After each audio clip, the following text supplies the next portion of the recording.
Hello বন্ধুরা, তোমাদের সকলকে basic maths with Suman YouTube চ্যানেলে স্বাগত। তো আজকে ক্লাসে আমি তোমাদের এসএসসি জিডির 4 ফেব্রুয়ারি 2025 এর সেকেন্ড শিফটে আসা জিকে কোশ্চেন গুলো সলভ করাবো।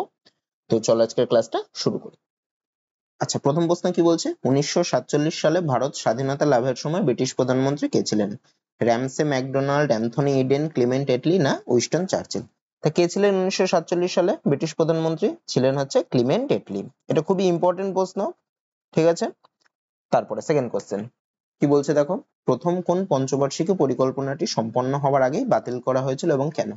আচ্ছা দেখো, প্রথম পঞ্চবার্ষিকী পরিকল্পনা হয়েছিল 1951 থেকে 1956 অবধি, মানে এটা কমপ্লিট হয়েছিল। দ্বিতীয় পঞ্চবার্ষিকী পরিকল্পনা হয়েছিল 1956 থেকে 1961 অবধি, এটাও কমপ্লিট হয়েছিল। তৃতীয় পঞ্চবার্ষিকী পরিকল্পনা হয়েছিল 61 থেকে 66 অবধি। তারপরে 66 থেকে 69 অবধি প্ল্যান হলিডে ছিল। তারপরে চতুর্থ পঞ্চবার্ষিকী পরিকল্পনা হয়েছিল 69 থেকে 74।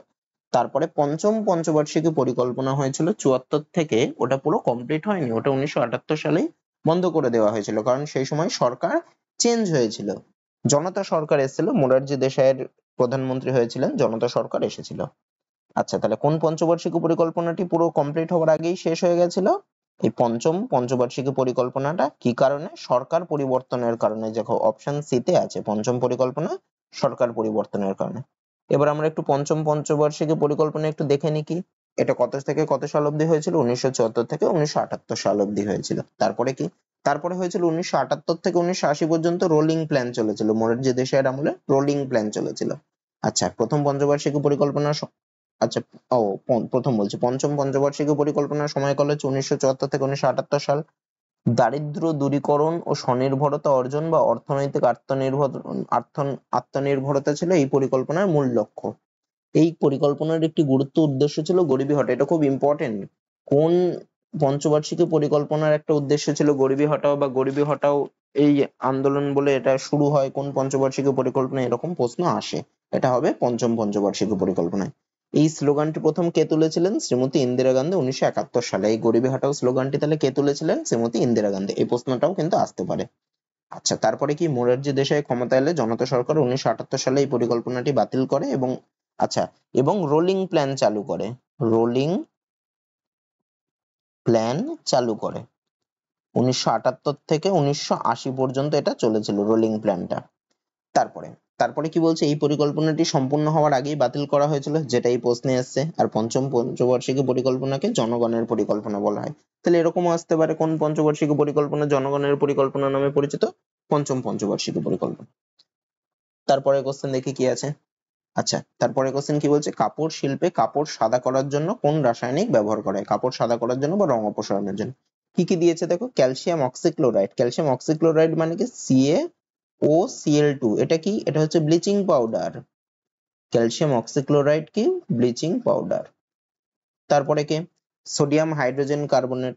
সোডিয়াম হাইড্রোজেন কার্বনেট মানে NaHCO3, মানে সোডিয়াম বাইকার্বনেট, যেটা সেটাই সোডিয়াম হাইড্রোজেন কার্বনেট বা সোডিয়াম বাইকার্বনেটও বলে। তারপরে ক্যালসিয়াম ক্লোরাইড। ক্যালসিয়াম ক্লোরাইড কি? CaCl2। তারপরে কি? Sodium carbonate. সোডিয়াম কার্বনেট কি? Na2CO3। আচ্ছা, কাপড় সাদা করার কাজে কি ব্যবহার করা হয়? ব্লিচিং পাউডার ব্যবহার করা হয়। ক্যালসিয়াম অক্সিক্লোরাইড বা ব্লিচিং পাউডার ব্যবহার করা হয়। আচ্ছা, আমরা একটু দেখে নিই ক্যালসিয়াম অক্সিক্লোরাইডটা কি। এটি একটি রাসায়নিক যৌগ, এর রাসায়নিক সংকেত হচ্ছে CaOCl2, আবার কোথাও কোথাও CaOCl এরকম হিসাবেও লেখা থাকে। আর এই যৌগটিকে কি বলা হয়? এটি ব্লিচিং পাউডার নামে অধিক পরিচিত, বহুল পরিচিত। এর ব্যবহারটা কি? ব্লিচিং পাউডারের ব্যবহার কি? এটি জীবাণুনাশক হিসেবে জলের বিশুদ্ধকরণে ব্যবহৃত হয়, সবাই জানো তোমরা। কাপড়, কাগজ ইত্যাদি সাদা করার কাজে ব্যবহৃত হয়, এটা এই প্রশ্নে দিয়েছে। এছাড়াও দুর্গন্ধ দূরীকরণে ব্যবহৃত হয়, জীবাণুনাশক রূপে ব্যবহার করা হয়, আর রাসায়নিক শিল্পে অক্সিডাইজিং এজেন্ট বা জারক দ্রব্য হিসেবেও ব্লিচিং পাউডার ব্যবহৃত হয়। তারপরের প্রশ্ন বলছে national multi dimensional poverty index 2023, এটা একটা কোনো ইন্ডেক্স বেরিয়েছিল, এটা কারেন্ট অ্যাফেয়ার্স এর কোশ্চেন ধরতে পারো, তোমাদের জন্য অত ইম্পর্টেন্ট না। কারণ অনুসারে কি বলছে? নিম্নলিখিত কোন রাজ্যটি দ্রুততম দারিদ্র হ্রাস দেখিয়েছে, মানে কোন রাজ্যে দ্রুততম দারিদ্র হ্রাস পেয়েছে? তাই এটার অ্যান্সার হবে উত্তরপ্রদেশ। উত্তরপ্রদেশ রাজ্যে দ্রুততম দারিদ্র হ্রাস পেয়েছে, মানে দারিদ্রের সংখ্যা হ্রাসের হার বেশি বা এরকম। তারপরের কোশ্চেন কি বলছে? প্রথম পঞ্চবার্ষিকী পরিকল্পনার মূল লক্ষ্য কি ছিল? প্রথম পঞ্চবার্ষিকী পরিকল্পনার মূল লক্ষ্য ছিল কি? আমি একটু আগে বললাম, প্রথম পঞ্চবার্ষিকী পরিকল্পনা হয়েছিল 1951 থেকে 1956 সাল পর্যন্ত। আর এই পরিকল্পনার মূল উদ্দেশ্য ছিল হচ্ছে কৃষির উন্নয়ন। মানে অপশন এ হবে, কৃষির উন্নতি করা। আর দ্বিতীয় পঞ্চবার্ষিকী পরিকল্পনা কিসের উপর নজর দিয়েছিল? ভারী শিল্পের উন্নতির উপর। আবার তৃতীয় পঞ্চবার্ষিকী পরিকল্পনাতেও কৃষির উন্নয়নের উপর জোর দিয়েছিল। আচ্ছা, আমরা একটু দেখে নিই প্রথম পঞ্চবার্ষিকী পরিকল্পনা সম্পর্কে। কি বলছে এটা? 1951 থেকে 1956 সাল পর্যন্ত এর সময়কাল ছিল। প্রথম পঞ্চবার্ষিকী পরিকল্পনা কোন মডেলের উপর ভিত্তি হয়েছিল? হ্যারোড ডোমার মডেলের উপর। এটা খুব ইম্পর্টেন্ট, হ্যারোড ডোমার মডেল। এটা কোন মডেলের উপর তৈরি হয়েছিল? প্রথম পঞ্চবার্ষিকী পরিকল্পনা হ্যারোড ডোমার মডেল। আর দ্বিতীয় পঞ্চবার্ষিকী পরিকল্পনা তৈরি হয়েছিল, দ্বিতীয় পঞ্চবার্ষিকী পরিকল্পনা তৈরি হয়েছিল মহালানবিশ পরিকল্পনা, প্রশান্তচন্দ্র মহালানবিশের মডেলের উপর তৈরি হয়েছিল। এটাকে বলা হয় মহালানবিশ পরিকল্পনা বা মহালানবিশ মডেলের উপর ভিত্তি করে তৈরি হয়েছিল। আচ্ছা, আর কি? এই পরিকল্পনায় কৃষির উন্নতির উপর জোর দেওয়া হয়েছিল, যেটা এই প্রশ্নে এসছে। আর জিডিপি বৃদ্ধির, এটা বৃদ্ধির হয়ে গেছে, জিডিপি বৃদ্ধির লক্ষ্যমাত্রা ছিল 2.1%, কিন্তু জিডিপি অর্জিত হয়েছিল 3.6%, মানে বেশি হয়েছিল। আচ্ছা, তারপরের কোশ্চেন কি বলছে দেখো, নিম্নলিখিতদের মধ্যে কে প্রথম সঙ্গীত পরিচালক যিনি রক অ্যান্ড রোল হিন্দি সুরে নিয়ে আসেন? রক অ্যান্ড রোল মানে আধুনিক টাইপের যে মিউজিক, সেটাকে হচ্ছে রক অ্যান্ড রোল, মানে বিভিন্ন বাদ্যযন্ত্র নিয়ে বাজাবে আর কি, গান হবে, ইয়ে হবে, নাচ হবে, এরকম টাইপের মিউজিক ঘরানা। এটা কে নিয়ে আসেন? এটা আনেন হচ্ছে, আচ্ছা অপশন গুলো দেখো, জাকির হোসেন, হরিপ্রসাদ চৌরাশিয়া, রাহুল দেব বর্মন আর রবি শঙ্কর। এটা কে আনেন? আইডি বর্মন। আইডি বর্মনের নামই হচ্ছে রাহুল দেব বর্মন, মানে অপশন সি হবে। তারপরে পরের প্রশ্ন কি বলছে, পঞ্চবার্ষিকী পরিকল্পনার নিম্নলিখিত কোন লক্ষ্যগুলি জনগণের সাথে সরাসরি সম্পর্কিত? একটা বলছে স্বনির্ভরতা বা সেলফ রিলায়েন্স, একটা হচ্ছে বৃদ্ধি বা গ্রোথ, একটা হচ্ছে আধুনিকীকরণ বা মডার্নাইজেশন, একটা হচ্ছে ইকুইটি বা সমানতা। ইকুইটি বা সমানতা, এখানে কোনটি জনগণের সাথে সরাসরি সম্পর্কিত হবে? এখানে অ্যান্সারটা হবে ইকুইটি বা সমানতা, এটা জনগণের সাথে সরাসরি সম্পর্কিত। তারপরের প্রশ্ন কি বলছে, 2024 সালে জুন মাসে কে ওয়ানাড লোকসভা আসন থেকে পদত্যাগ করেছিলেন? আচ্ছা দেখো, কে পদত্যাগ করেছিল? ওয়ানাড লোকসভা আসনে জিতেছিলেন কে? ওয়ানাড লোকসভা আসনে জিতেছিলেন হচ্ছে রাহুল গান্ধী। রাহুল গান্ধী দুটো জায়গায় জিতেছিলেন, তার দুটো, একটা রায়বেরিলিতে, একটা এই ওয়ানাডে। ওয়ানাড হচ্ছে কেরালাতে, আর রায়বেরিলি হচ্ছে উত্তরপ্রদেশে, আর ওয়ানাড হচ্ছে কেরালাতে। এই দুই জায়গা থেকেই প্রতিদ্বন্দ্বিতা করে দুই জায়গা থেকেই জিতেছিলেন, কিন্তু পরে ওয়ানাড থেকে পদত্যাগ করে খালি রায়বেরিলিতেই ছিলেন। আচ্ছা, আমরা একটু দেখে নিই। 2024 সালে লোকসভা নির্বাচনে রাহুল গান্ধী কেরালার ওয়ানাড এবং উত্তরপ্রদেশের রায়বেরিলি দুটি লোকসভা আসন থেকে প্রতিদ্বন্দ্বিতা করেন এবং তিনি দুটি আসনেই জয়লাভ করেন। তিনি রায়বেরিলি আসনটি ধরে রাখেন এবং ওয়ানাড থেকে তিনি পদত্যাগ করেন। আচ্ছা, তারপরের প্রশ্ন কি বলছে দেখো, নীলগিরি পৃথিবীর প্রাচীনতম পর্বতমালার মধ্যে একটি, যা কোন তিনটি রাজ্যের ত্রিসংযোগে অবস্থিত? মানে কোন তিনটি রাজ্যের অবস্থিত? আচ্ছা, নীলগিরি কোন দিকে অবস্থিত? নীলগিরি হচ্ছে দক্ষিণ ভারতের দিকে অবস্থিত।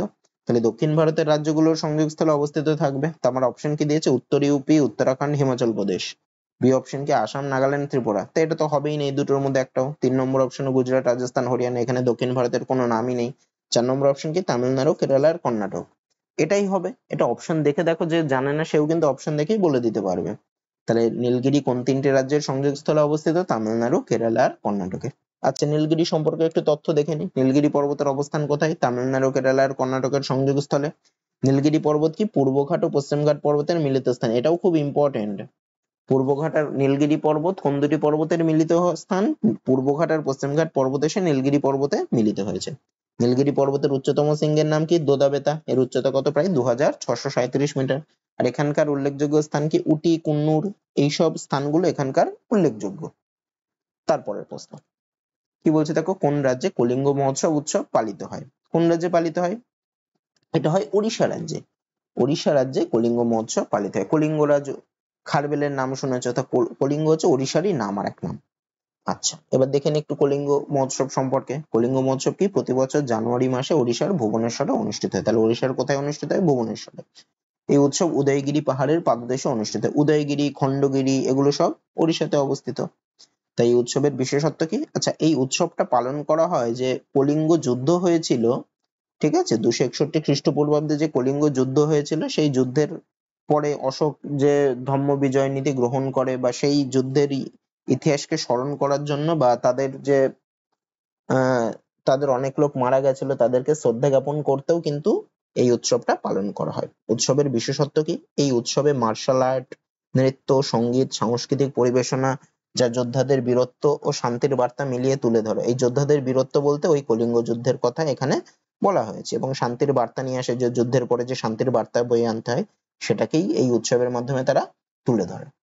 তারপরের প্রশ্ন কি বলছে, প্রদত্ত রঙগুলির মধ্যে কোনটি জুডো গ্রেডের সাথে সম্পর্কিত না? দেখো জুডো গ্রেডে বেল্ট পরা না, বেল্টের মধ্যে অনেক রকম রং থাকে, ঠিক আছে, ওরকম কে কোন গ্রেডে আছে সেই হিসেবে অনেক রকম রং অনুযায়ী গ্রেড হয়। তো এখানে কোন রংটি এদের সাথে সম্পর্কিত না? এদের সাথে দেখো গোলাপি, লাল, নীল সাথে এই গোলাপি রংটি কিন্তু এদের সাথে জুডোর সাথে কিন্তু সম্পর্কিত নয়। একটু অপশন গুলো আমরা পড়ে একটু জেনে নিই। কি জুডোতে বেল্টের রং দ্বারা খেলোয়াড়দের গ্রেড বা দক্ষতার স্তর বোঝানো হয়। বেল্টের যেরকম যার যেরকম রং সে তার মানে সেই স্তরে রয়েছে। তা সাধারণত কি কি রং ব্যবহৃত হয়? সাদা, হলুদ, কমলা, সবুজ, নীল, লাল, বাদামি, কালো এইসব রংগুলো ব্যবহার করা হয়। তারপরের প্রশ্ন কি বলছে, অ্যাক্টিনাইডের শেষ সদস্য হিসেবে শ্রেণীবদ্ধ লরেন্সিয়ামের পারমাণবিক সংখ্যা কত? আচ্ছা, এখানে লরেন্সিয়ামের পারমাণবিক সংখ্যা কত? 101, 99, 138। লরেন্সিয়ামের পারমাণবিক সংখ্যা হচ্ছে 103। আচ্ছা, এবার আমরা একটু দেখে নিই অ্যাক্টিনাইড মৌল কোনগুলো। অ্যাক্টিনাইড মৌল কি? পর্যায় সারণীর অ্যাক্টিনিয়ামের পরবর্তী, অ্যাক্টিনিয়ামের পরমাণু ক্রমাঙ্ক হচ্ছে 89, তার পরবর্তী থোরিয়াম থেকে লরেন্সিয়াম পর্যন্ত, মানে থোরিয়াম থেকে লরেন্সিয়াম মানে 90 থেকে 103 পর্যন্ত এই যে 14টি মৌল আছে এদেরকে বলা হয় অ্যাক্টিনাইড মৌল। এদের বৈশিষ্ট্য কি? এই মৌলগুলি সকলেই কি এরা তেজস্ক্রিয় মৌল, আর এই মৌলগুলো সাধারণত ধাতব প্রকৃতির হয়, আর এরা এফ ব্লকের মৌল। এরা এফ ব্লকের মৌল। এফ ব্লকের মৌল হচ্ছে এদের এফ উপকক্ষটি, এফ উপকক্ষে 14টি ইলেকট্রন থাকতে পারে, তাই এদের এফ উপকক্ষটি খালি থাকে, মানে এফ উপকক্ষে এরা ভর্তি হতে থাকে ইলেকট্রন গুলো। তারপরের প্রশ্ন কি বলছি দেখো, নিচের কোন অধিকারকে জীবন ও ব্যক্তিগত স্বাধীনতার অধিকারের একটি উপাদান হিসেবে বিবেচনা করা হয়? আচ্ছা, জীবন ও ব্যক্তিগত স্বাধীনতার অধিকার, দেখো বাক স্বাধীনতার অধিকার এটা একটা মৌলিক অধিকার।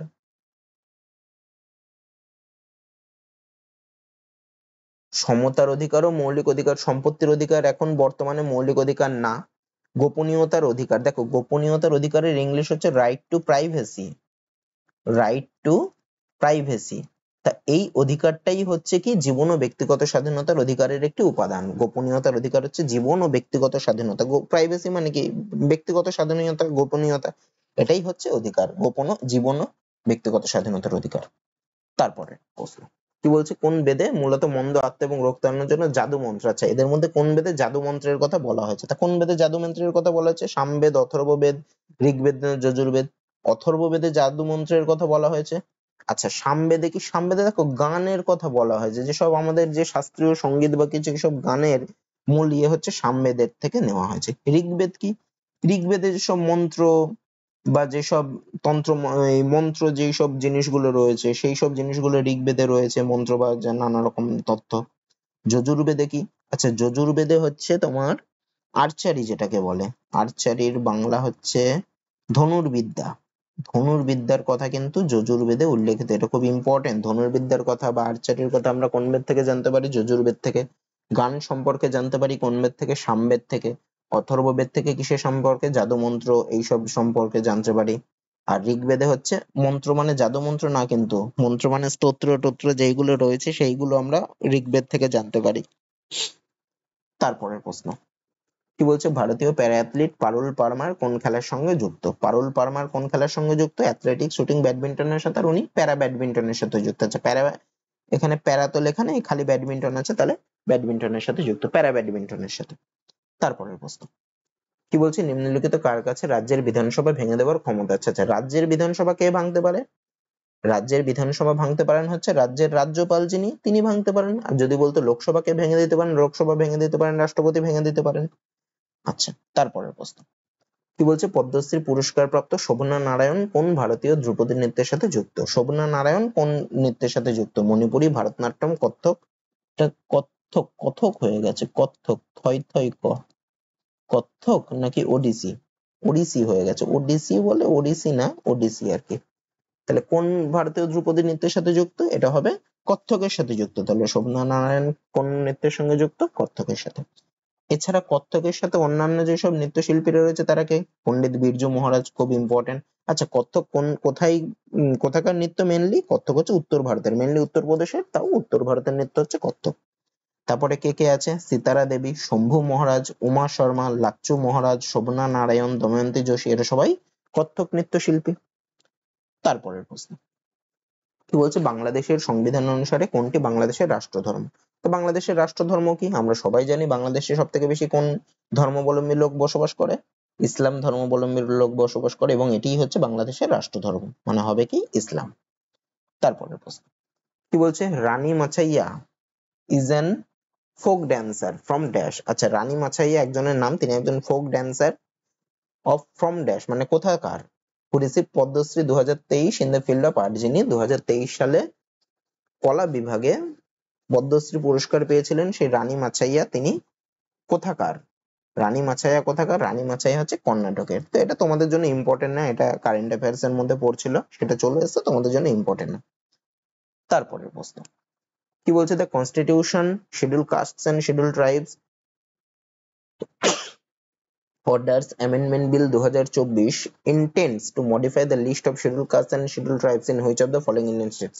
তাহলে এটা কোনো বিল আছে, ঠিক আছে, শিডিউল কাস্ট এন্ড শিডিউল ট্রাইবদের জন্য বিল আছে 2024-এর, যেটা কি করছে, মডিফাই করছে। কিসের মডিফাই করছে? শিডিউল কাস্ট এবং শিডিউল ট্রাইবদের লিস্টের মডিফাই করছে। এটা কোন রাজ্যের সাথে যুক্ত?